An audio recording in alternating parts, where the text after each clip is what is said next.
Hello, ladies and gentlemen. I'm here with Marc today. 6 weeks, 44 days exactly since your PSI session, and I guess just catching up a little bit, following up how it's all gone and how it feels like being back to where you were before in transplant, I guess. And I wanted to talk about the process, that what you felt, how it's gone. Since the procedure. So I think obviously the first probably 3 weeks you have that euphoric journey of the scabs falling off and then the hair kind of going wild. Like, it got to probably almost half an inch, almost an inch before I guess things sort of dipped down the other way. And my thought process was, oh, maybe look how much it's grown. I can't imagine all this hair falling out.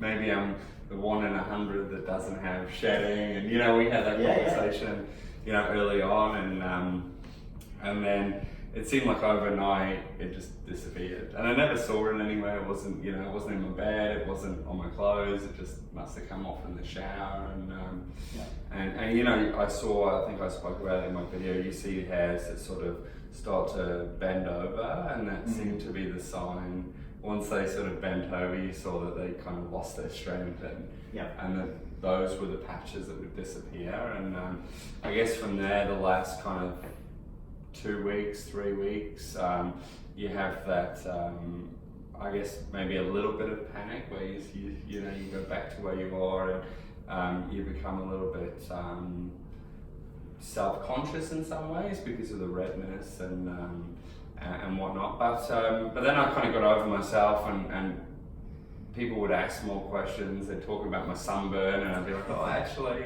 so I kind of used it as a positive to then talk to those people that needed to talk to. And on my Instagram page, heaps of people asking me questions about how I feel and what they think that they feel like, and just really embracing this journey for all that it's worth, and trying to use it as a positive.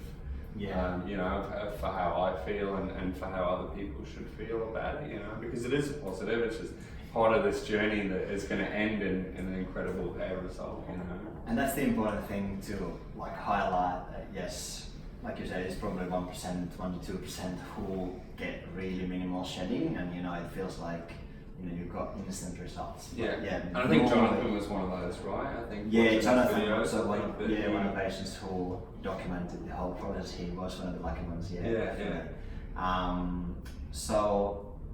But expectation should always be that yes, you get a bit of stubble over the first week or two, and then it tends to disappear for a while. 3 to 4 months, you gotta give it to really start seeing a bit of stronger growth coming through and full results taken here. So it's just human body. That's how it works. I think it is. The last 5 days, there's a lot of new growth coming through. You see a lot of blonde hairs that I mentioned. Oh, I'm going to stay there as blonde hairs because I'm not naturally blonde, but it's nice. Any greys coming through? Yeah, well, don't be like that. We won't talk about those. But there's definitely that now that excitement phase again, knowing that over the next 6 to 12 weeks, it's going to change dramatically again, and we get to sort of watch that up curve. And I think the one thing that has come up a lot is people's expectation who I meet every day. Like, people are like, oh, it's not worked. And you're like, well, no, it's worked. It's just the process, because people just get used to seeing a before and after. They see bald man, they see man with hair, and they think that that's an overnight process. So trying to explain to people that it's that's just the way it goes. And some people almost look sad. They're like, oh, your hair doesn't look really bald. And you're like, well, no, it's all good. It's just part of the process, Absolutely. Now, obviously,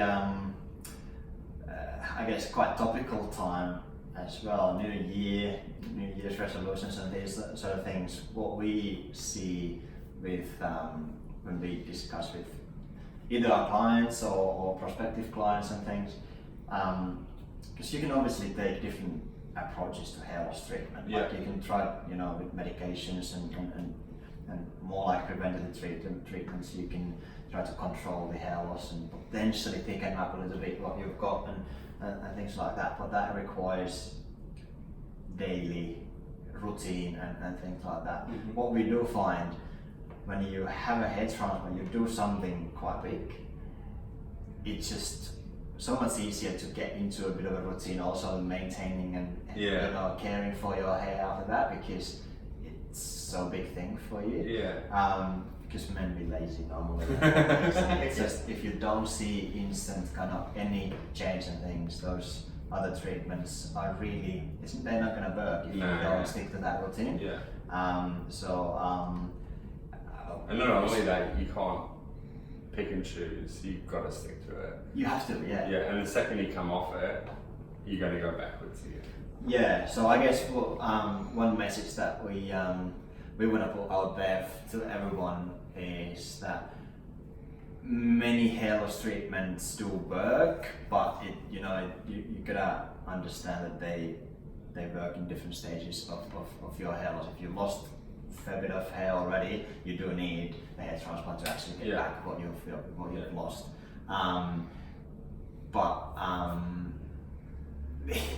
The fact that other treatments do work as well and they're important. The problem with the other treatments is we don't always stick to that routine and we don't get the impact or anything, and taking that step and having a consultation, I guess, with our specialists and having the word, you know, whether doing only those things is the right way to do, or having a hair transplant and kind of really seeing almost instantly some sort of change, it makes such a big difference to actually, you know, the habits that you're gonna take.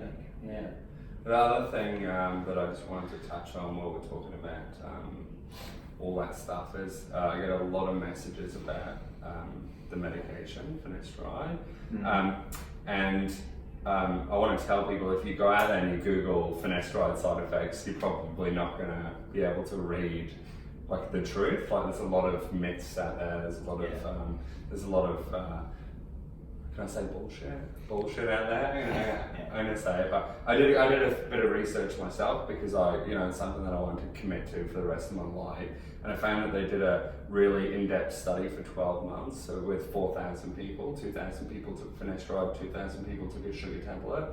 Out of those 2,000 people, 1.6% of people on finasteride reported some side effects.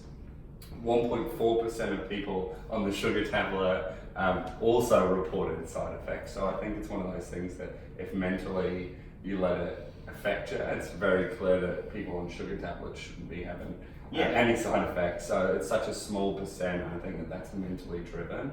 And I think the more you read about that stuff, I think it's definitely going to potentially affect you more than the actual medication. It's a mental thing rather than a... Absolutely. Because this is a genetic process. It is, dehydrotestosterone, the DHT, is the reason why we're losing hair. If we don't do anything to kind of control a bit of that production and the actual cause of your hair loss, no, it's not going to stop, right? Hair transplant is an amazing treatment, obviously, to get back hair that we've already lost, but it's still not going to stop the rest of your hair from going. So, it's good to understand those things as well and get some expert advice. How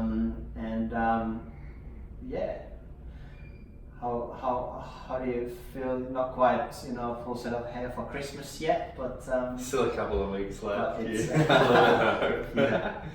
I think like the whole thing has just been incredible. I think you guys have done a wonderful job on my head, and the whole experience from start to finish has just been a really nice one, and to be able to have people here that if I have concerns, I've been able to talk about it, I've been able to call up and get a bit of extra red light therapy last week to help reduce that redness. But having hair again is it's special. It's something that I know we talked about it a couple of videos ago. It's something that I didn't realise how much it would affect me until afterwards, and it's kind of like I feel tenfold about the thought of having a haircut and having long hair again than I thought I would, pre-hair transplant. I think that the results I expected or expect, they're going to have a way bigger effect and make me way happier than I initially, thought. So I think the investment is a great one, and I think that the fact that it's for the rest of my life, pretty much, that's an investment that's so small in the scale of the next 40 years, Yeah. and the amount of happiness that's going to bring, and confidence, and it's great. I'm thrilled. Very good. All right. We'll update your journey probably in the next couple of weeks again. Yeah. Yeah. This is all now, folks. See you next time. See ya.